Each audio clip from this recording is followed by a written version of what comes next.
Hi everyone and welcome to Okay Seriously with Natasha. I am your host, Natasha Jamison. I am so excited to welcome my special guest today, Tanasha Smith, to the show. She is a registered social worker and a therapist at the Mastery of Self, a practice supporting all individual, couple, and familial needs in achieving self-mastery. We will be discussing relational well-being and intimate relationships today by providing problem-solving strategies, conflict resolution, and insight. Welcome to the show, Tanasha. I'm so honored to have you on. Thanks for having me. My absolute pleasure.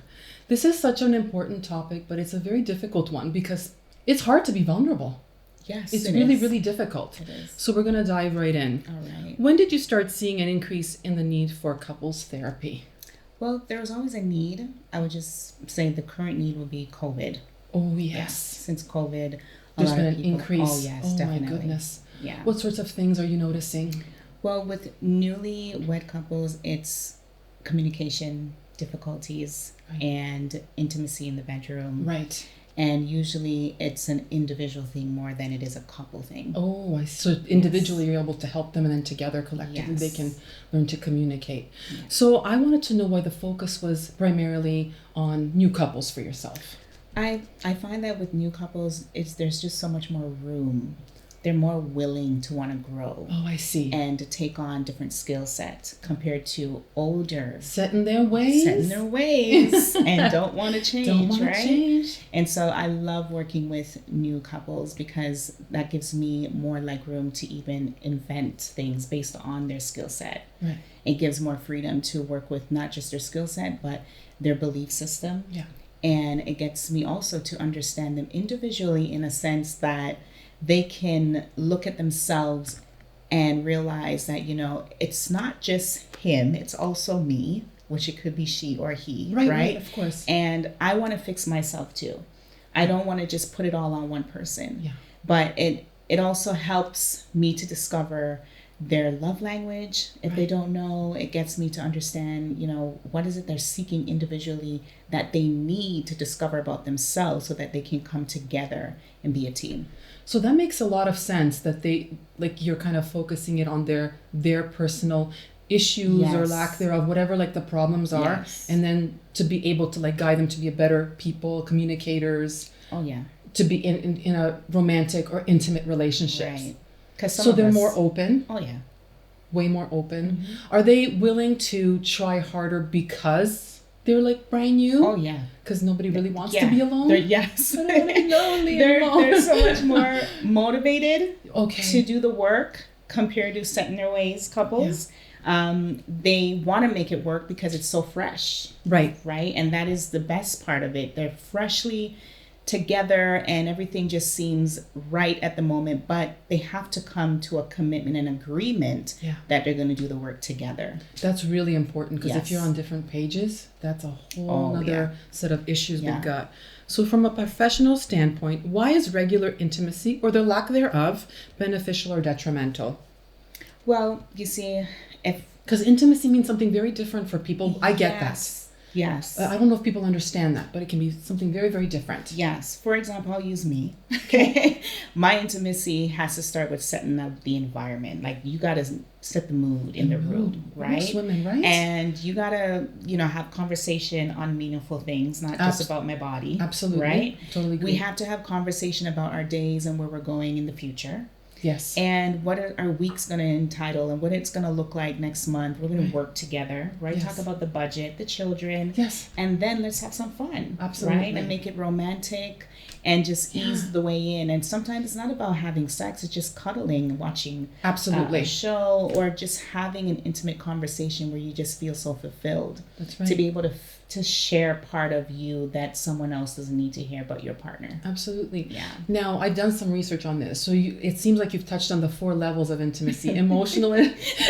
Girl, I do my research over here. We're good. Good for you. Good So for the you. intellectual experience and Yes. spiritual. So you need, and I feel like a lot of women need all 4 components. Oh, yes. We're very intuitive. We're very emotional. Right. We want a connection. We Yes. don't want some women do, and there's nothing wrong with that. There's nothing But wrong. we're just talking about something very specific today. Yes. So why is the conversation about sex difficult to talk about for some couples? For some, it comes very easy. Yes. Maybe one person is a little bit more open, the other one's a little more reserved. I think it has to do with the way they were brought up in their home. Okay. Right. Makes sense. And then also religious beliefs. Right. Because even for myself growing up, the word sex in church was just like a bad word. That's right. But how did we get here? Right. Thank you, ma'am. How did we get here? That's right. Sex had to happen. That's right. For us to be birthed into this place. So it depends on the mindset behind sex. Right. For each individual. And so for some people, why it's so easy, because they were freely to, explore with their bodies. That's true. To be comfortable to talk about the things that no one wants to talk about, like masturbation. Right. And, some people in the bedroom use different toys. That's and right. Then there's some people in the bedroom that want to just do other things that are just like not erotica normal. or whatever. Yeah. And so because of that, sex is not comfortable for everyone, but can it be? Yes, it can. Okay. It's learning the language of that person. How comfortable can they be with their body? Right. We have to be comfortable with our bodies first. Completely. Right? In order to express how we feel about any topic. Absolutely. So if we're not comfortable with ourselves, that goes even deeper. What was that trauma? Right. Yeah. And we're going to get to some of those deep traumas that a lot of people have. Yes. That might not even be aware that, it's something from residual. No, not even aware. So let me ask you this, Tanasha. What is the main difference between healthy sexual relations and unhealthy ones? I feel like when feelings are involved, the line is so blurred. Yes. People are very confused.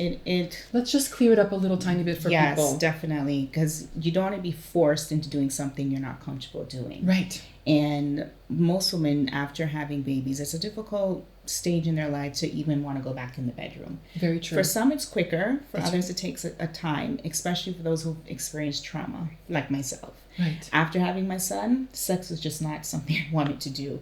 I just fear having to think of the word sex. I think I would get pregnant again. Oh, really? Right? And so that brings up the past of being inappropriately touched, the scars that we bring into our relationships. And so if we're not dealing with that, that's where we hit the blurry lines. Yes. Like a brick wall. A brick wall. Oh, yeah. And so the conversation starts before we get into the bedroom. The conversation starts before we even say hello. Yeah. Because meeting each other and getting to know what that person is, where their career is going.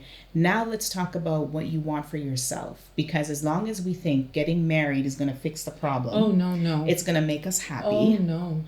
No one can make you happy. You can make yourself happy. You're have to the make only yourself person. happy. Yes. Yes. And so it's important that we get comfortable with our bodies based on dealing with our traumas. We have to deal with the issues that happen before each relationship, and that is daddy issues, mommy issues. Absolutely. Yes. Huge underlying issues that if you don't resolve and face, it will constantly, in every relationship, he'll just have a different name or she'll have a different name. It's like a Tony, a Steve, a Peter, or what. Exactly. Same. But you have not done the work on yourself. Right. Or, sought out help with like a professional such as yourself. Yes. And then it revisits. It revisits all the So, time. how can a couple have a healthy relationship check before connecting? Because we just talked about that. How do we check our temperature before we get into that very deep emotional connected state? I always encourage people that, during your time of seeking that partner, you want to seek you first. Absolutely. Yeah. You want to do the work of your healing. You want to do the work of soul searching. You want to do the work of what it means to take care of myself. What are my needs? Right. And what are my wants? Right. And can I tell the difference when someone can't fulfill that need? Because no one's supposed to fulfill that need but yourself. Right. So if you can't give yourself what you want and you're going to look for someone to give you that, already you started off on the wrong foot. No, totally different. And so before even getting into a relationship, it is best to understand your needs and your wants for yourself. And if you can't give yourself that, we now have to visit a therapist. You have to now sit in that chair and figure out what is it that you don't understand about yourself that you need. Yeah. And so before the conversation, I would encourage to do some friendship instead of maybe courting. Yeah. Right, absolutely. Do the courting first. Yeah. Do that until you develop into the courage to want to take it further. A lot of us women, I'm going to say women because I am a woman, identifies that. Yeah. When we get out of a relationship, we don't heal. We just feel we need to fill that void quickly. Yes. Especially when we have children. Yeah, absolutely. And so what happens is that we just repeat the same cycle and we find the exact same person that we let go. Peter, Tom, Steve, and Harry. Yeah.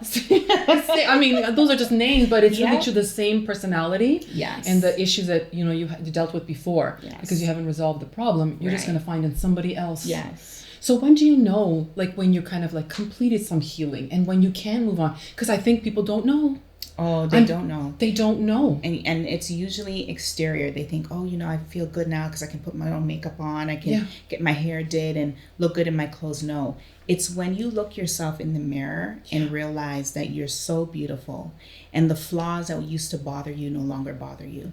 You feel yourself to the core, to the point that you love yourself, that you feel the higher power within you that created you. Oh my goodness. You don't care about what anyone else has to say to you. You don't care what anyone is saying about you because you know who you are. You know who you so are. when you are confident in your skin and you understand where you come from, what you stand for, and you own your space that God has given you on this earth, there's nothing else to discover. You become the queen. You become that queen. You become that and queen. That king. That's right. That is now ready to have someone to join you on the journey. I love what you said. I think that is so important. I hope that our viewers, can really it resonates, because it resonated with me. Yes. I hear this. I see so many people, I talk to so many people. This is a constant. Yeah, it is. I had Ivy Marie Love on the show before. Mm-hmm. We just talked about relationships, and we were talking about this very, very subject. It starts with you. Yeah. So I'm so glad that you're reiterating this on like a more deeper level. Mm-hmm. So what can couples do together to deal with intimacy problems? Let's say there's some issues and they're not really sure where to go, what to do. I would say seek counseling first. We often talk with ourselves and our friends. Men don't usually talk at all. That's true. If there is one, I have not met him yet. But females, we always call our girlfriends. This is what we don't like in the bedroom. That's right. I am very forthcoming. I will tell my husband when he is whack in the room. I have to tell him. That's true. You need to bring it. It wasn't too Step hot it up tonight. a notch. I don't know what you're thinking about. I don't know where your thoughts are. But next round, that's right. Bring it up. Bring it right? up. Bring so. it up. If you are not willing to have that conversation with your partner, that's right. Then that's a problem. That is a huge problem. That's a problem, because a lot of women rather hide it and pretend and fake orgasms and be like, "Oh my gosh, you're so great," and then they go in the kitchen and eat ice cream, call up her friend, "How you doing?" "Oh, I guess you're having fun with your partner." You know what I mean? And then we hide, and that festers. Yes. And then it builds. It builds. And what do we start to do? We look for the attention elsewhere. Yes. And that attention could be drugs, it could be food, anything. Or it could be another partner. Person. Yeah.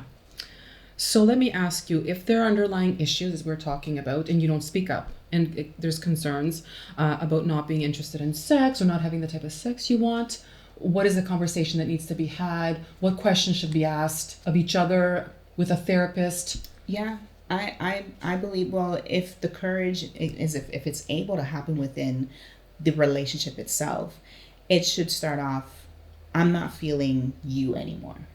Are you feeling me?" Oh, I see. I feel disconnected. When we first met, it was different. Right. What do you think we need to do about this? Right. How far do you think we can go like this? Yes. Do you see a future for the both of us? Hard questions, boy. It is hard. And it'll be hard on the receiving and giving end. I'm sure that you have this all the time in your practice. Especially for men who don't know how to express themselves. Because they keep it, because they're a man. Yeah. They want to hold it in. Yeah. They want to please their woman. Everything is perfect. Mm-hmm. Yeah, the whole ego factor is huge. If you and your partner are on different pages, okay, about sexual relations, can this problem be resolved and fixed? Like, let's say one has a high libido for whatever the reason and a low libido for whatever the reason. Can there be a compromise? I think there is, because there's women out there that suffer with hormone issues. And I believe our hormones is for everything that we do. When we wake up, we go to sleep, when we respond, when we don't respond. And if our hormones are out of whack, there is a reason why we don't see sex the same way as our partner does. True. And for the male aspect, I would say that it's the same.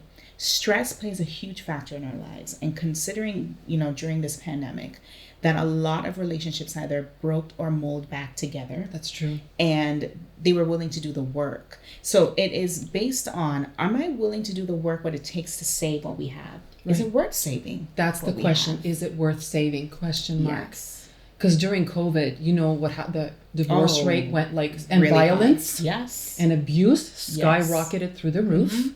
And I think that was a valid question. Do we want to save this? Is this worth saving? Is this what I want? Is this still what I want? Yes. Because, there's women out there who are suffering through abuse. Absolutely. Even males. Yeah. living in silence. And because emotional abuse is not seen as the same as physical, That's right. we take it as, it's okay, he called me outside my name today, but tomorrow will be better. And it just gets worse. Way worse. Always Yes. gets worse. So is that worth saving? Yeah. We don't know. No. Sometimes fear is a factor, right? Yes. And like, the unknown The unknown of being alone scary. is huge. Yeah. Yes. It's huge. What are some other ways a couple can begin to bond intimately that can help them with intimacy or trauma if they've experienced some trauma? Is there a way to help them, to save them, to come out the other end? There's many ways, and you have to want to try. If you are with someone and you can't even have a decent conversation with them, like how we're That's a having huge one right red now, flag. Oh my God. that red flag is so big, you might as well just throw in the towel. Yeah. Because now if that person's not willing to go counseling, okay, where does that leave us? Because we need a third party in to fill that gap so that we can see eye to eye. Someone that doesn't know us. Yeah.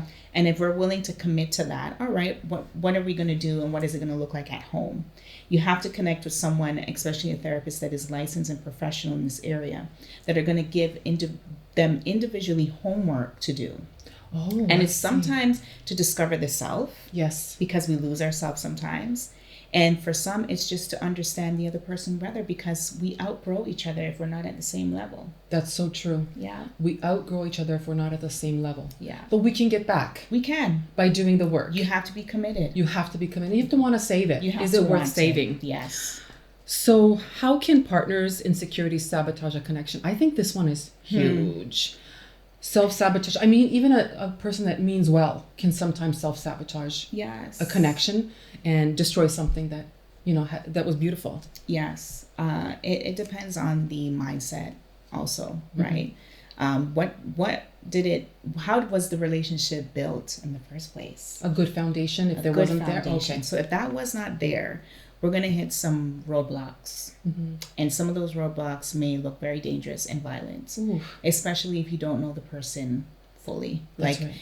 some people get involved with each other based on sex, That's right. and others based on children. And so if there's no pause within the relationship to say, okay, let's work on this, because as women, we usually tend to just blame ourselves. It's because of me. I'm not doing this. I'm not looking sexy. I'm not doing what he wants me to do. I'm not sounding the way he wants me to sound. And for the males, if they're not being fulfilled in a sense, they don't feel that the person is bringing to the table what they need. Yeah. Again, we're relying on the other person to give us what we need to give to ourselves when we're not giving to ourselves. Oh my gosh. We're waiting for the other person to give us what we're lacking. And you can be giving it. And no matter how you're giving it, if you don't even know how to receive it, that's just huge. Yeah. The reception, the receptive quality and nature of whatever mindset you have, right, can cause like a massive self-sabotage. Yes. So if there are many types of abuse, sexual, emotional, physical, mental, in the past, can these traumas be faced and healed? I believe they can.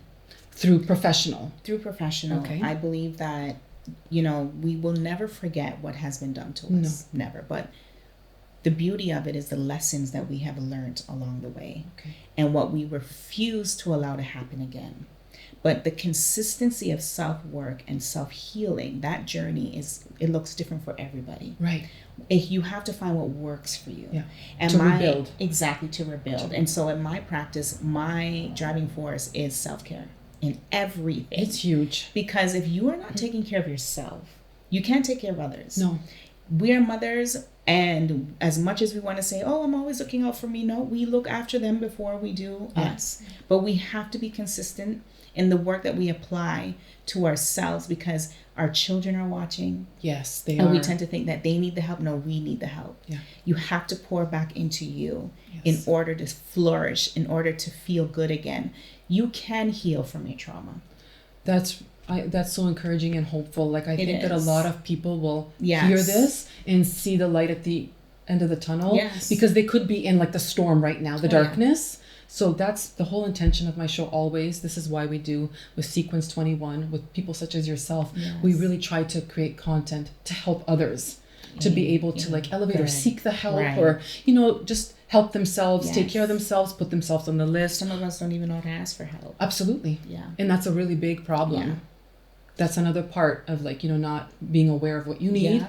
and what you need to receive or give. So we continue to suffer in silence. Self-sabotaging. Yeah. Oh, full circle for a moment. I felt it. So what advice would you give, because we talked about red flags, regarding red flags in relationships, Yeah. and what would you say are the essential components of having a successful, like healthy sexual relationship? Oh. So red flags first and Red then healthy. flags? Yeah. Because sometimes they're so subtle. They're Manipulators. And they look so good. Oh, they look amazing. Oh, yeah, and they sound good. Oh, they sound charismatic, good. charming, Yes, right? yes, Yeah, I yes. hear a lot of people tell me this. Yes. So I just want to make sure that we tackle that. Some red flags. Oh, Yeah. there's so many. The hidden ones, I would say, one that does not find the time for you without friends. Ooh. So Doesn't they need find time so that's without his one friends. of the narcissists. So the Okay. narcissistic likes to put on a show. And so if they can spend time with you as long as it looks good in front of others. Oh, good God. That's ego there too. Oh, yes. And so at home, doesn't have any time. So you're to be a servant to him. You need to give him what he needs. And he or won't give you anything her. back. Yes. And he won't give back. Nothing. No. Nothing. And you become so used to it because it's now manipulation that when you start to be showing yourself in the mirror, you won't even accept that because right. you've been so conditioned. Yeah. You make excuses. Yeah. Oh, this is why. This is why. Oh, it's just once. It's only one time. It's just this. And it's been 11 Oh, he's been times. stressed. Yes. Or whatever it may be. Or she's been stressed. Because Yes. this goes both ways. Yeah. This it does. goes both ways. Yes. Some other red flags? Red flags. I would say that one who always, no matter what you say to that person, you can come home, how was your day? And they turn it about them. Oh, yes. The TV needs to be fixed, they turn it about them. The dishes ain't washed, they turn it about them. Yeah. The car needs to be fixed, it's all about them. And you become conditioned again. Yes. So you start to think they always need to be pampered, taken care of, that you forget yourself. Totally. And then you become like drained Yeah. because they're energy vampires. Yes. That's what I call them. Yes. Energy vampires. Another red flag, I would say this one is number one if you're seeking a partner. Okay. Male or female, if the male does not have a healthy relationship with his mother, and when I mean healthy, I don't mean mommy needs to be babying a grown man. No. And he can't do anything without hearing his mom's voice. I mean a healthy relation where he looks at her as his queen. That's right. Respect. And so when he respects her, he respects you. Absolutely. I totally agree. And that right there is is something you need to look out for. So when you see a male willing to pick up the phone, curse at their mother, have no respect, hasn't seen their mother in I don't even know how many years, carrying a grudge Yes. in the family, there's so much trauma and toxic. Run. Yes. I agree. Run. That's a big one. Yes. That's a really, It's really, really big big. one. It's a mirror of what's going to happen to you and how he's Yes, going to treat you. exactly. Or any other woman. Right. And the same for the female. Absolutely. I agree. If the female does not have a rock solid relationship with her daddy, Yeah. just know that she's going to depend on you to fulfill that void. Yeah. And nobody can. And nobody can. Nobody can. Yes. Oh my goodness. Those are two important Those are red flags. huge ones. Yeah. Huge ones. And now a healthy one? A healthy one. Yeah. Just some pointers for our viewers. Well, you want someone that is willing to have a strong communication with you. Now, some of us are not built that way. We're good with the nonchalant. Are you going to be here from work? Yeah, I'm not. All right, bye. No details in between. Oh, uh-huh. So having strong communication is the foundation of every single relationship. Yes. Married, not married, girlfriends, boyfriend. Communication. Communication is key. Absolutely. Communication, because I could say I like tomatoes. You say, okay, I like pasta. What does that mean? Do I like it in my pasta? Do I like it out of my pasta? Give me some details. Yeah. What does that look like for you, Tanasha? How do you like your tomatoes? I like them raw. I don't like them cooked at all. Mm-hmm. Right? And so we have to understand our language. Love language. The love language, and we need to understand what that person means when they speak, because we don't speak the same. No, and how do we figure that out? Well, it's The love understand. language. Well, the love language. Well, there is a book. There is. I know. I've heard and about you can it. even do the test online. Absolutely. Okay. But I believe it's about, is it 4 or 5? 4 principles. Yes. Yeah. And there's people who love to be gifted, love to receive yes. gifts. Mm-hmm. People who love to to be communicated by words, to be touched. Right. And people who do things to show their love. I'm a doer. So Yeah. I will show you through what I do that I love you. Oh, yes. It would be so difficult for me to just say, I love you. But me doing it shows that I do. Your love. Yes. Yeah. I love it. I love that. So beautiful. And if you've ever seen the show, we've come to the last question. Right, yes. The takeaway for our lovely viewers. Okay. What is your couple of key points that they can kind of summarize this whole episode? I would say in this day and age, don't allow sex to be the main goal. We are so much more than our bodies. Absolutely. The journey of loving someone else is loving who you are. Say that again. It's so good. Say it again. Say it again. The journey of loving someone else, if I say it right, Yes. is loving who you are. I love that. It's beautiful. And on that note, thank you so much for being a part of my show. It's an absolute honor. I'm just thrilled that you were on. We're going to help a lot of people. And thank you for taking the time to be here and share your incredible expertise. Thank you. That's all the time that we have for today. Thank you again for watching, and we will see you next time. Please make sure to like, share, and to subscribe to the channel. Bye.